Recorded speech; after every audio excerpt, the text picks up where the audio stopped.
आम आदमी पार्टी द्वारा अधिनियम 1881 की धारा 138 को अपराध मुक्त करने को लेकर केंद्रीय विधि मंत्री के नाम ज्ञापन दिया।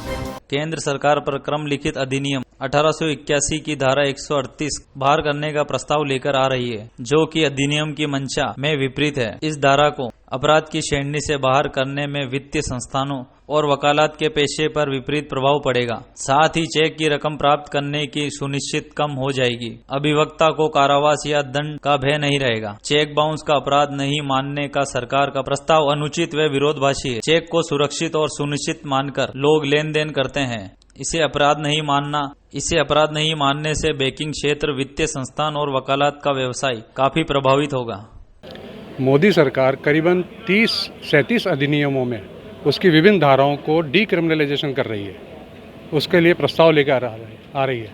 इसमें से एक अहम अधिनियम है नेगोशिएबल इंस्ट्रूमेंट एक्ट 1881, 138 उसकी धारा है, जो उसको डीक्रिमिनलाइजेशन अगर करती है तो उसके कारण अधिनियम का उद्देश्य ही विफल हो जाएगा और अधिनियम सारहीन हो जाएगा।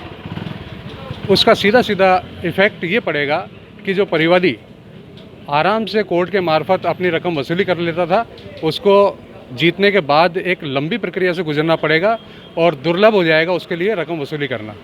और दूसरा, उसको कोर्ट फीस वहन करनी पड़ेगी, जो उसके ऊपर अनावश्यक रूप से भार पड़ेगा।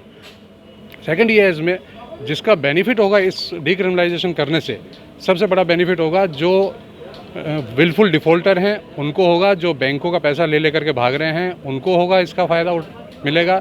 सीधे उनके खिलाफ क्रिमिनल कार्रवाई नहीं होगी और एक सिविल जो एक हल्की प्रक्रिया होती है उससे गुजरना पड़ेगा, जिससे इनके ऊपर कोई फ़र्क नहीं पड़ेगा और समाज की आर्थिक व्यवस्था पर कुठाराघात होगा।